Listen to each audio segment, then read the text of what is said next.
దిగంబర దిగంబర శ్రీ నాంపల్లి బాబా దిగంబర. ఆ రోజు రాత్రి నిద్రలో జయప్రకాష్ గారికి అద్భుతమైన స్వప్న దర్శనం అయిందట. ఆజానుబాహువైన ఒక ఫకీరు తెల్లని వస్త్రాలు ధరించి దివ్య తేజస్సుతో దర్గా దగ్గరే కనిపించారట. జయప్రకాష్ గారు దగ్గరకు వెళ్ళగానే ఒక పొట్లం వారి చేతికి ఇచ్చారట. దానిపై అనేక దారాలు చుట్టి ఉన్నాయి. వీరు పొట్లం విప్పడం మొదలుపెట్టారు. దాన్ని విప్పడానికి చాలాసేపు పట్టింది. పొట్లం విప్పాక చూస్తే ఆ మహనీయుడు కనిపించలేదట. ఉదయం అక్కడి ముష్రఫ్ గారు వచ్చి రాత్రి బాబాగారి దర్శనం అయింది కదా అని అడిగారట. తర్వాత వీరికి అరబ్బీ మంత్రం ఒకటి చెప్పి దానిని నిరంతరం జపించండి, మేలు జరుగుతుంది అని చెప్పారు. అది మొదలు వీరి తండ్రి గారిచ్చిన గణపతి మంత్రము, ముష్రఫ్ గారు ఇచ్చిన అరబ్బీ మంత్రము రెండూ రోజు స్మరిస్తున్నారట. ఇక్కడ భరద్వాజ మాస్టర్ గారు చెప్పిన మాట స్మరించవలసిన అవసరం ఎంతైనా ఉంది. సామాన్యంగా స్వప్నాలు వాస్తవాలు కావు, కానీ మహనీయుల స్వప్న దర్శనాలు మాత్రం సత్యాలే. వారు మనపై కృపతో అలా దర్శనమిస్తారు. మన మనస్సులు మహనీయుల రూపాలు ధరించలేవు. అందుచేత స్వప్నాల్లోని మహనీయుల దర్శనాలు వాస్తవాలేనని గమనించాలి అని చెబుతారు. తిరిగి వచ్చాక చూస్తే వారి భార్యకు ఆ రుగ్మత పూర్తిగా తగ్గినట్లు లేదు. దీనిని బట్టి జయప్రకాష్ గారి సందేహానికి సమాధానం ఇచ్చినట్లు కనిపిస్తుంది. కానీ వీరి కోరిక అప్పుడు పూర్తిగా తీరలేదు. అంటే దర్గాలో మహనీయులు ఉండడం నిజమేనని అనుభవం అయ్యింది, కానీ వారి భార్య ఆరోగ్యం కుదుట పడలేదు. తరువాత కొన్నాళ్లకు సికింద్రాబాద్ ఆర్పీ రోడ్లో నడుస్తూ ఉండగా శ్రీ జలాలుద్దీన్ బాబా దర్గా వైపుగా వెళ్లడం తటస్థపడి దర్గా దగ్గరకు వెళ్లి దర్శనం చేసుకోవాలి అనుకున్నారట. 100 గజాల దూరంలో ఉన్న ఒక పూల దుకాణం దగ్గర పూలు కొనాలని ఆగారట. పూలు కొని వెనుకకు తిరిగేసరికి రోడ్డుకు అవతలి వైపున దర్గా వద్ద ఒక ఫకీరు కూర్చుని కనిపించారట. వారిని చూడగానే కాజీపేటలో దర్శనమైన మహనీయులే ఇక్కడకు వచ్చారా అని మనసులో ఒక భావం మెదిలిందట. వెంటనే ఆ ఫకీరు గారి ముఖంలో ఏదో మార్పు కనబడిందట. ఉన్నట్టుండి తెల్లని దట్టమైన పొగ వీరికి ఆ ఫకీరు గారికి మధ్యలో ఆ రోడ్డు మీద వ్యాపించిందట. ఆ పొగ జయప్రకాష్ని ఆ ఫకీరు వద్దకు వెళ్లకుండా ఆపివేస్తుందట.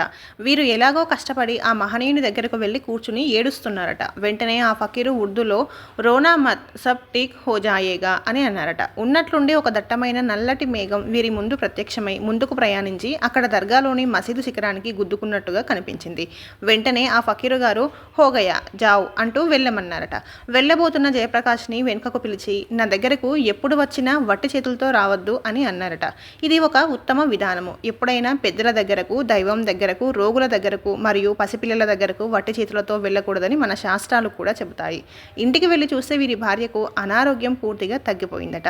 ఆ తర్వాత సుమారు 2 నెలలకు మళ్ళీ ఆ మహనీయుల దర్శనం అయ్యిందట.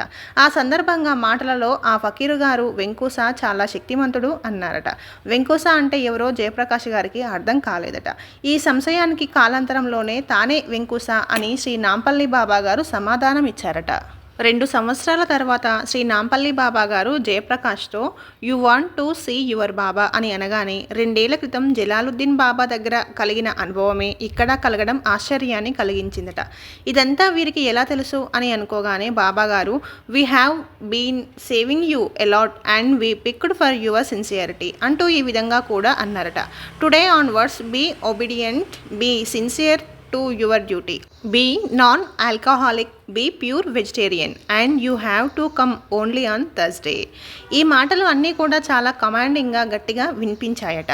మరో విషయం ఏమిటంటే బాబాగారు వీరితో ఎప్పుడు మాట్లాడినా బాబాగారి పెదవులు కదిలేవి కాదట. చుట్టూ ఎందరు ఉన్నా వీరి ఒక్కరికే వినిపించేవట. మరొకసారి వీరితోటే I'm the 6th avatar now you see me అని అన్నారట. కానీ ప్రత్యేకమైన నిదర్శనం ఏమీ ఇవ్వలేదని వీరు చెబుతున్నారు. దీనికి సంబంధించి బాబాగారు భవిష్యత్తులో ఏమైనా చెబుతారేమోనని ఆశిస్తున్నారు. కానీ ఈ క్రింది సంఘటన చూస్తే బాబాగారి ఉద్దేశం కొంతవరకు అర్థమవుతున్నట్లుగా అనిపిస్తుంది. ఒకసారి వారి సతీమణితో యు వాంట్ టు సీ బాబా అని అన్నారట. ఆవిడ సరే అనగానే మళ్ళీ బాబాగారే భయపడవా అని అన్నారట. ఆమె భయపడను అన్నదట. వెంటనే బాబా అరచేతి నుండి ప్రచండమైన వెలుగు ఆమె వైపు రావడం మొదలు పెట్టగానే ఆమె విపరీతంగా భయపడిపోయిందట. ఆ దర్శనం అంతటితో ఆగిపోయిందట. దీనిని బట్టి కోటి సూర్య సమప్రభుడు అని మనచే స్తుతించబడే పరమాత్మను ఈ భౌతిక నేత్రాలతో మానవుడు దర్శించగలడా? అందుకే ఆ పరమాత్మ మనపై దయతో తన శక్తిని గుప్తంగా ఉంచి మహనీయుల రూపంలో మానవుడిలా దర్శనమిస్తాడు. మనుషులేమో ఆయన వాస్తవ స్థితిని తట్టుకోను లేరు, మానవుని రూపంలో వచ్చిన మహనీయుని అంగీకరించను లేరు. ఈ కారణంగానే మహనీయుల రూపంలో ఆ పరమాత్మ మనకు అర్థమయ్యే రీతిలో చిన్న చిన్న లీలలు చేసి తన వైపుకు ఆకర్షిస్తూ ఉండడం అనేక మంది మహనీయుల చరిత్రల్లో చూస్తాము. అప్పటికి గత జన్మల నుండి సత్ప్రవర్తనతో ఉత్తమ సంస్కారాలను వెంటనెడుకొని వచ్చిన ఏ కొద్ది మందో మహనీయులను సరియైన రీతిన సేవించగలరు. తక్కిన జనబాహుళ్యం వారి వద్ద తాత్కాలికమైన కోరికలు తీర్చుకుంటూ వారి అనుగ్రహంతో మరుజన్మకు ఉత్తమ సంస్కారాలను సంపాదించుకోవడం కూడా కద్దు. అందుకే యోగీశ్వరుడైన కృష్ణ పరమాత్మ భగవద్గీతలో ఇలా అంటారు, వేలల్లో ఈ ఒక్కరో భగవంతుని గూర్చి తెలుసుకోవడానికి ప్రయత్నం చేస్తారు. అలా ప్రయత్నించే వాళ్ళలో ఒకానొకరు మాత్రమే భగవంతుని చేరి తమ నిజస్థితిని అందుకుంటారు. పూర్వజన్మ సుకృతం వల్ల కొద్ది మంది మహనీయులను దర్శించిన సంస్కారాలేమి వలన వారి నుండి పొందవలసిందంతా పొందలేము. అటువంటి జనబాహుళ్యానికి మార్గదర్శనం శ్రీ భరద్వాజ మాస్టర్ గారు రచించి అందించిన వేదాల ఉపనిషత్తుల సమమైన సద్గ్రంథ పఠనమే తరుణోపాయమని అనిపిస్తుంది.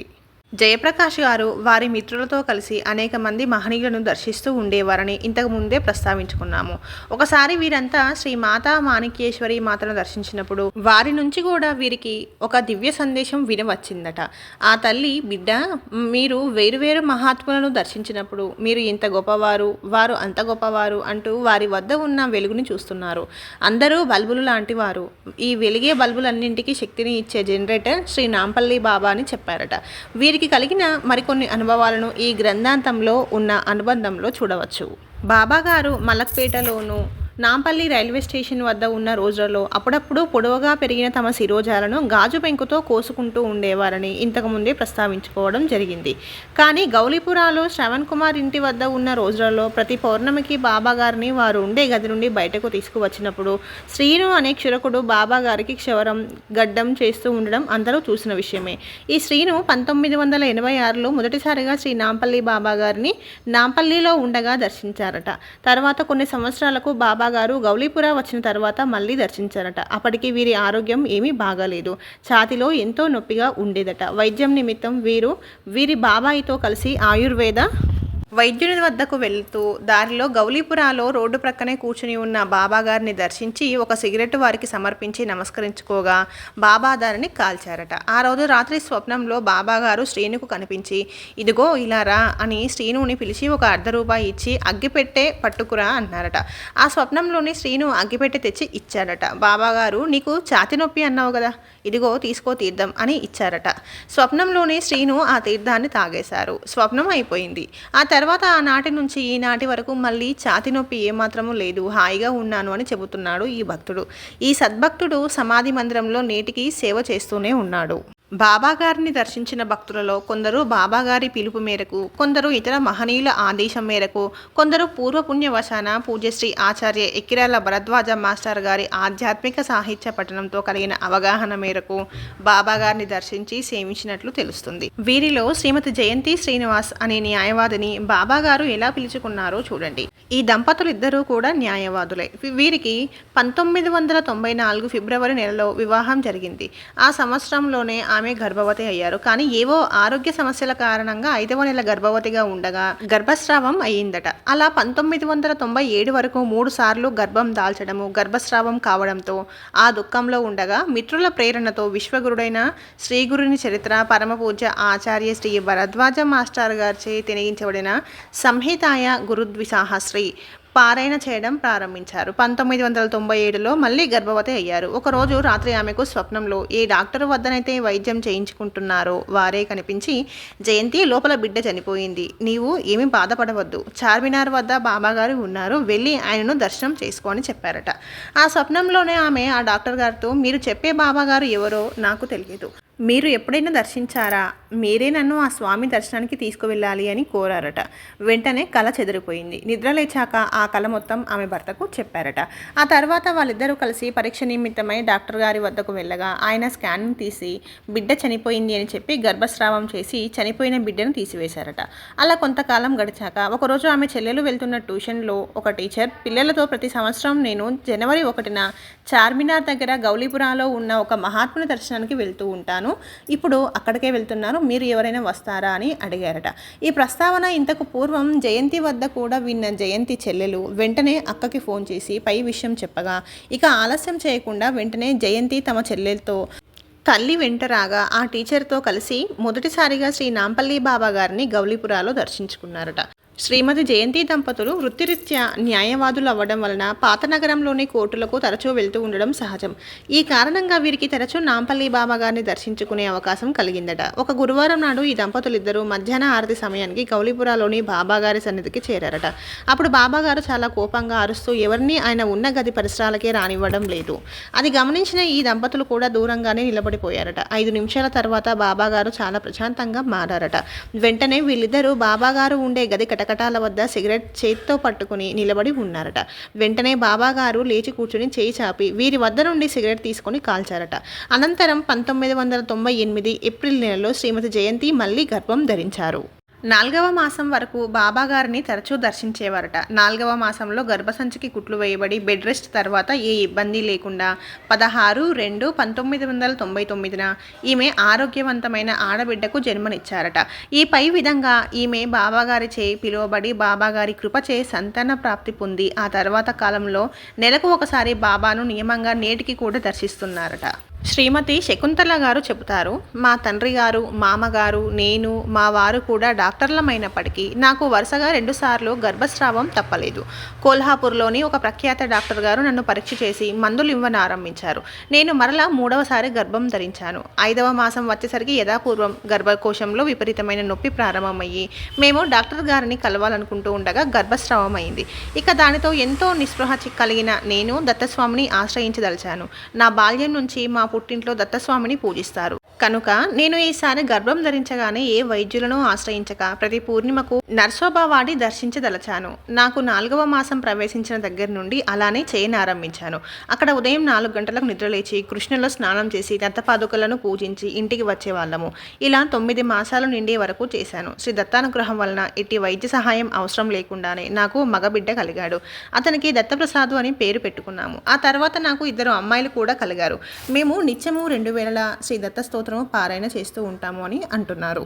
పైన ఉదహరించిన 2 లీలలు శ్రీ నాంపల్లి బాబా గారికి శ్రీ నృసింహ సరస్వతి స్వామి వారికి ఉన్న సారూప్యత గమనిస్తే శ్రీ నాంపల్లి బాబా గారు this is the 6th Avatar అని ఒక భక్తునితో అన్న వాక్యం ఎంత సత్యమో పాఠకులు గమనించగలరు. ఈ భక్తురాలికే బాబా గారు మహానిర్యాణం పొందడానికి ముందు స్వప్న దర్శనం ఇచ్చారట. స్వప్నంలో ఈమె షిరిడీ వెళ్ళి దర్శనానికి క్యూలో వెళ్తూ ఉండగా VIP రూమ్లో శ్రీ నాంపల్లి బాబా గారు శ్రీ పాకలపాటి గురువు గారు ప్రక్కనే కూర్చొని ఉన్నారట. వెంటనే ఈమె ఆ స్వప్నంలోనే మహనీయుల దగ్గరకు వెళ్ళి నమస్కరించుకొని నాకు మీరు వెంట ఉండి బాబాగారి దర్శనం చేయించండి అని ప్రార్థించిందట. తక్షణమే శ్రీ నాంపల్లి బాబాగారు పాకలపాటి గురువు గారితో జయంతి సహస్రారం చూపించి దీనికి ఇక్కడ డిఫెక్ట్ ఉంది అని వారి 2 చేతులలో ఈ భక్తురాలి తల పట్టుకుని బాగా ఊదారట. కళ చెదిరిపోయింది. ఈ విధంగా శ్రీ స్వామివారి కృప ఎంత అమోఘమైనది, అద్భుతమైనది అని పరవశిస్తున్నారు ఈ ధన్యజీవి. ఈ భక్తురాలి జీవితంలోని బాబాగారి మరొక ముఖ్యమైన లీల గురించి ప్రస్తావించడం ఇక్కడ తప్పనిసరి. ఈమెను సెప్టెంబర్ 2003లో BSNL స్టాండింగ్ కౌన్సిల్గా నియమించారట. దీనివల్ల ఈమెకు జీవితకాలమంతా ప్రాక్టీస్ చేస్తే వచ్చేటంత ఆదాయం 1 సంవత్సరంలోనే వచ్చిందట. ఒకసారి వీరు బాబాగారి సమాధి మందిరం నిర్మాణం జరుగుతూ ఉండగా బాబా దర్శనానికి వెళ్ళి మనసులో ఈ విధంగా తలపోసారట. బాబా, నీ దయ అపూర్వమైనది. నాకు అన్ని అర్హతకు మించి ఇచ్చావు. ఈ డబ్బు నీ ప్రసాదము కాబట్టి నా మీద దయ ఉంచి ఎంత కావాలంటే అంత తీసుకో, మమ్మల్ని చరితార్థులను చెయ్యి అని విన్నవించుకున్నారట. అప్పటికి ఇంకా బాబా మందిరంలో ఫ్లోరింగ్ కాలేదట. ఆ విషయమై అక్కడి బాబా సేవకులు శ్రీ రాజుగారితో చర్చిస్తూ ఉండగా మనసులో ఈ విధంగా ఆలోచన వచ్చిందట. అప్పటికి 2 రోజుల ముందే ఈ లాయర్ గారు BSNL వారికి కొన్ని బిల్స్ సమర్పించుకొని ఉన్నారట. వాటి పేమెంట్ రాగానే మొత్తం బాబా గారి మందిరంలో ఫ్లోరింగ్ నిమిత్తమై ఇవ్వాలని నిశ్చయించుకున్నారట. సాధారణంగా ప్రభుత్వం నుండి రావాల్సిన చెల్లింపులు అంత తొందరగా రావు. సుమారు 1 నెల రోజులు పట్టే అవకాశం ఉంది. కానీ బాబా గారి కృప వలన చిత్రంగా ఆ బిల్స్కి సంబంధించిన డబ్బు 2-3 రోజులలోనే చేతికందిందట. వీరికి సమాధి మందిరం వద్ద కలిగిన స్ఫురణ, డబ్బు చేతికందడంలోని బాబా లీల సమన్వయమై వీరి చేత సమాధి మందిరంలో ఫ్లోరింగ్ చేయించి ఆ విధంగా బాబా గారు వీరిని చరితార్థులను చేసినట్లు తోస్తుంది. తరతరాలు బాబా భక్తుల సౌకర్యార్థం జరిగే బాబా మందిర నిర్మాణంలో ఉడతా భక్తిగా వీరి చేత బాబా చేయించుకున్న సేవ వీరి పట్ల బాబాకున్న వాత్సల్యాన్ని తెలియజేస్తుంది కదా. ఇది ఇలా ఉంటే శ్రీ సాయినాథుల వారి చరిత్రలో రేగే అనే భక్తుడు శ్రీ హజ్రత్ తాజుద్దీన్ బాబాను దర్శించినప్పుడు ఆ సద్భక్తునితో ఆ సద్గురుమూర్తి, నీవిక్కడికి ఎందుకు వచ్చావు? నీ కోసం నీ గురువు షిరిడీలో ఎదురు చూస్తున్నారు, అక్కడికే వెళ్ళు అని అన్న చరిత్ర కథనంతో సరిపోయే ఈ క్రింది లీలను పరిశీలించండి.